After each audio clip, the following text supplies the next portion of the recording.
কোটা সংস্কার থেকে স্বৈরাচার পতন। বৈষম্য বিরোধী ছাত্র আন্দোলনকে অন্তর্ভুক্তিমূলক করার জন্য সবাইকে নেতৃত্বে আসার সুযোগ করে দেওয়া হয়।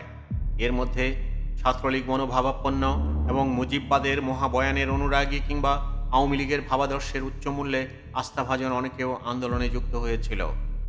আন্দোলন যখন সংঘাতের দিকে গেল এবং আমাদের ভাষায় পরিবর্তন আসতে শুরু করলো এবং আমরা যখন এক ধরনের খারিজি সংস্কৃতির দিকে গিয়ে শেখ হাসিনার বক্তব্যগুলো প্রত্যাখ্যান করতে শুরু করলাম, আন্দোলন তখন আর আগের জায়গায় রইল না।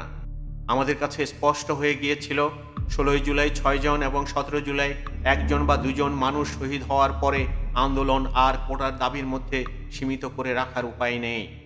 এই পরিস্থিতিতে আন্দোলনের নেতৃত্বের মধ্যে বিতর্ক শুরু হলো। একটা পক্ষ বলল আন্দোলন কোটার দাবির মধ্যেই সীমিত থাকা উচিত।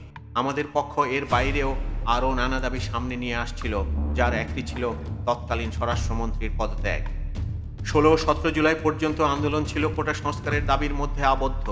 এরপর থেকে মুখে না বললেও এবং ঘোষণায় না এলেও আন্দোলনের মোড় ঘুরে যায়।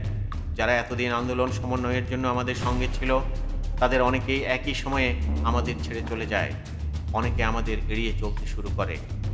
পরিস্থিতি সংঘাতের দিকে এগিয়ে গেলে আগের মতো সবার সঙ্গে আলোচনা করে কর্মসূচির বিষয়ে সিদ্ধান্ত নেওয়ার সময় সুযোগ হয়নি। সিদ্ধান্তগুলো তখন কেন্দ্রীয়ভাবে নেওয়া শুরু হয়ে যায়। তবে বিভিন্ন পক্ষ থেকে কর্মসূচি নিয়ে নানা ধরনের পরামর্শ আসতো। নাহিদ ভাই, মাহফুজ ভাই আর আমি যখন যে যাকে পেতাম আলোচনা করে কর্মসূচিগুলো ঠিক করতাম, বাকিদের গ্রুপে জানিয়ে দেওয়া হতো। আন্দোলন যখন সংঘর্ষের দিকে এগিয়ে যাচ্ছিল, তখন থেকে মনে হচ্ছিল আরও কঠোর জাতীয় ভিত্তিক কর্মসূচির দিকে যেতে হবে। এতে মানুষের আত্মত্যাগের আন্দোলন শুধু কোটা সংস্কারে সীমাবদ্ধ থাকতে পারে না। গোয়েন্দাদের সঙ্গে নাহিদ ইসলাম সহ অন্যদের যে বৈঠক হয়, সেখানে বলা হয়েছিল সরকার আমাদের সঙ্গে আলোচনায় বসতে চায়। তারপর একটা সংবাদ সম্মেলন করার জন্য গোয়েন্দারা চাপ দিতে থাকে। তারা চাইছিল সংবাদ সম্মেলন করে যেন বলি যে সরকারের সঙ্গে আলোচনায় বসার ব্যাপারে আমরা ইতিবাচক। সংবাদ সম্মেলন এড়াতে নাহিদ ভাই বুদ্ধি করে গোয়েন্দাদের বলেছিলেন আমরা একটা সংবাদ বিজ্ঞপ্তি দেব। তবে এ ব্যাপারে তেমন কোনো আগ্রহ ছিল না। আমাদের মাথায় কেবলই ঘুরছিল 6 জন মানুষের আত্মত্যাগ এভাবে বৃথা যেতে পারে না। হাসনাত আবদুল্লাহ একটা সংবাদ বিজ্ঞপ্তি লিখে রাত 11টার দিকে নাহিদ ভাইও আমাকে দেখিয়ে চূড়ান্ত করে দিতে বলেন। তিনি বললেন, গোয়েন্দাদের আমরা কথা দিয়ে এসেছি, এটা দ্রুত দেওয়া দরকার। রাত 2টা থেকে 3টার দিকে আমরা চূড়ান্ত করে দেওয়ার পর সংবাদ বিজ্ঞপ্তিটা তিনি ফেসবুকে পোস্ট করেন। আমরা কেউ আর সেটা পোস্ট করিনি। বিজ্ঞপ্তিতে হাসনাত আবদুল্লাহ নিজে একটা লাইন যুক্ত করেছিলেন, সরকার যদি চায় তাহলে আলোচনার পথ খোলা আছে। গোয়েন্দা সংস্থার চাপে পড়েই সম্ভবত তাকে এটা করতে হয়েছিল। রাতে ওই লাইনটা আমাদের চোখে পড়েনি।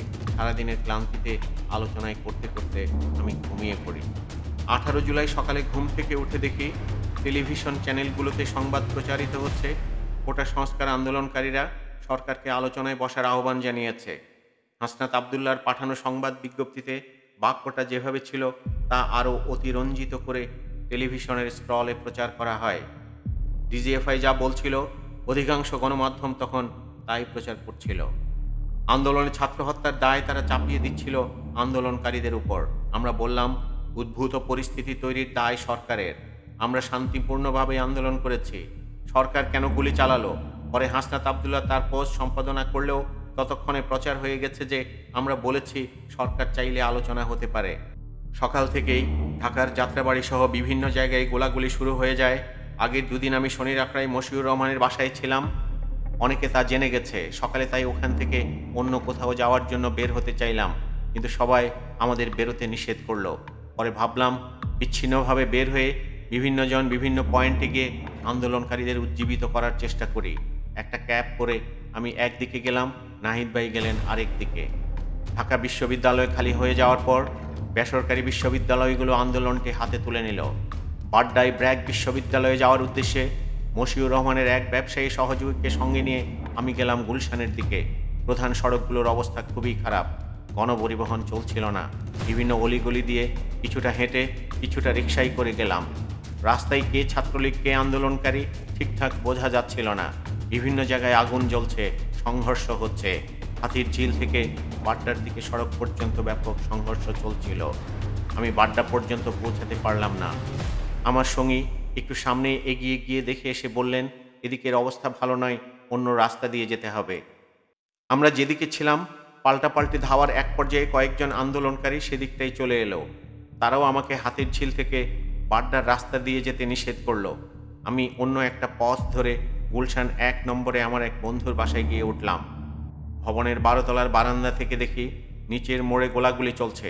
ছোট ছোট মোড় থেকে শিক্ষার্থীরা বের হচ্ছিল, বস্তি থেকেও ছেলেরা আসছিল। সে সময় কথা বলার মতো কোনো প্ল্যাটফর্ম ছিল না।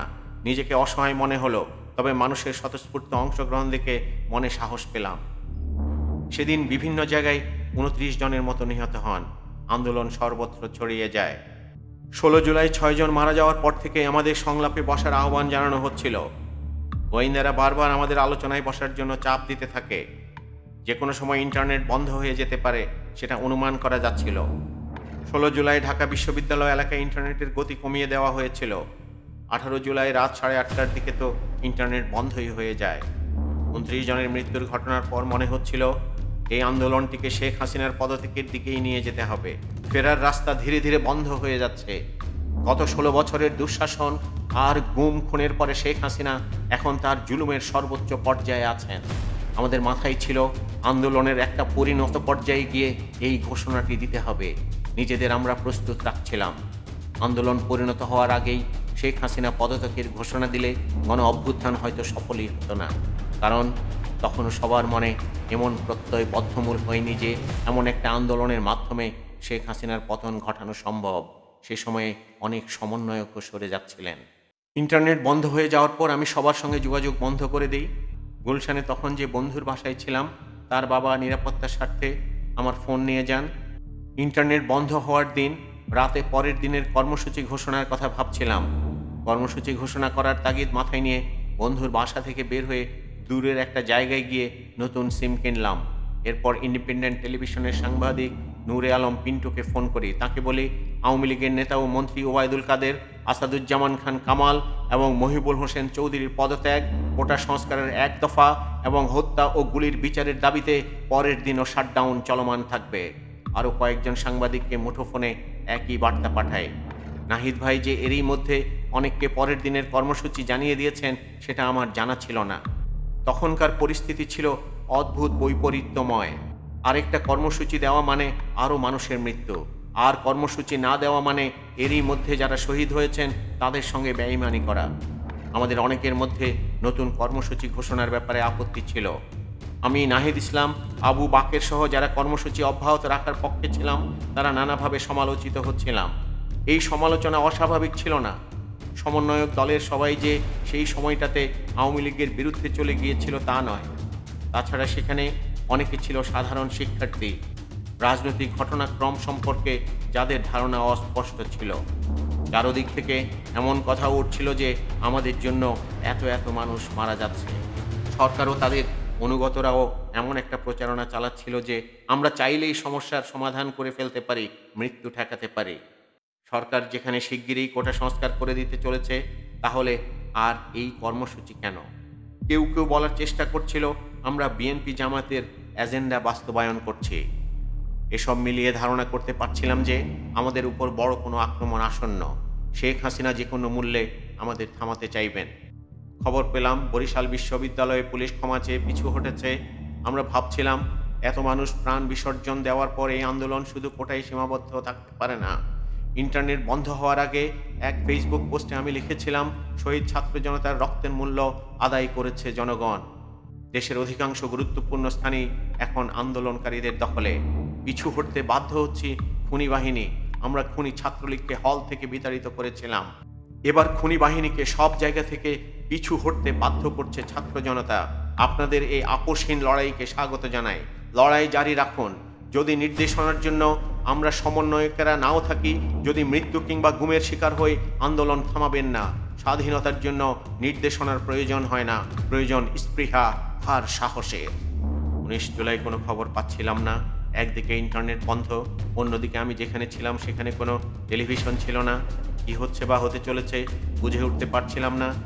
এমন পরিস্থিতিতে বন্ধুকে সঙ্গে নিয়ে গুলশান থেকে বিভিন্ন গলি ঘুরে ঘুরে দেখতে থাকি আন্দোলন কেমন চলছে। গুলশান ১ নম্বরের মোড় থেকে সামান্য দূরে একটি জায়গায় ব্যাপক সংঘর্ষ হচ্ছিল। বিভিন্ন গলি থেকে সেই চিত্র দেখছিলাম। গলির মুখে গেলেই পুলিশ গুলি করছিল, চারিদিকে মুহুর্মুহু গুলির শব্দ। ওই এলাকার প্রধান রাস্তাগুলো সোজা হওয়ায় পুলিশ ফায়ারিং লাইন পেয়ে বহু দূর থেকে গুলি করছিল। আমরা এগোতে পারছিলাম না। মানুষের সীমাহীন সাহস আর স্পৃহা দেখে অভিভূত হয়ে গেলাম। 19শে জুলাই সন্ধ্যার দিকে নাহিদ ভাইয়ের সঙ্গে আমার শেষ কথা হয়। তিনি বললেন, আমাদের কেউ কেউ গোয়েন্দাদের সঙ্গে সংলাপে যেতে পারে। আমি বললাম, তাদের সঙ্গে কেউ আলোচনায় বসলে তাকে বৈষম্য বিরোধী ছাত্র আন্দোলন থেকে বহিষ্কার করে দিতে হবে, কারণ আমাদের আর ফিরে যাওয়ার পথ ছিল না। এত লাশের উপর দিয়ে কোনো সংলাপ চলতে পারে না। গর্দানের সঙ্গে তরবারির কোনো সংলাপ নয়। এই লাইনটা মনের মধ্যে বারবার ফিরে আসছিল। বৈষম্য বিরোধী ছাত্র আন্দোলন নামে আমাদের ফেসবুক পেজ এবং কোটা পুনর্বহাল চাইনা নামের গ্রুপটা সহ অনলাইন নানা কার্যক্রম দেখত আবদুল্লাহ সালেহী নয়ন। তাকে এরকম একটা সংবাদ বিজ্ঞপ্তি প্রস্তুত করে রাখার নির্দেশনা দেওয়া হয়েছিল যে শহীদের রক্তের উপর দিয়ে সংলাপে যাওয়ার কারণে অমুক অমুক সমন্বয়ককে বহিষ্কার করা হলো। সেই বিজ্ঞপ্তি নেত্র নিউজে প্রকাশ করা হয়। গোয়েন্দা সংস্থা বুঝতে পারলো আমাদের রাজি করানো যাবে না। তারা খুঁজতে থাকলো কাদের রাজি করিয়ে আলোচনায় নেওয়া যায়। নাহিদ ভাই আমাদের কাছে শঙ্কা প্রকাশ করে বললেন, সাবধানে থেকো, আমাদের সঙ্গে যে কোনো কিছু হতে পারে। তাঁর কণ্ঠ দৃঢ় আর আপোষহীন। বললাম, ভাই আপনিও সাবধান থাকেন, যাই হোক না কেন আমরা আর ফিরব না। 19 জুলাই দিনটা এভাবেই কাটলো। সেদিন অনেক মানুষ শহীদ হলেন। সংখ্যাটা তখনও আমি জানতাম না। সেদিন রাতে ফোনের নোটপ্যাডে পরের দিনের কর্মসূচি নোট করলাম।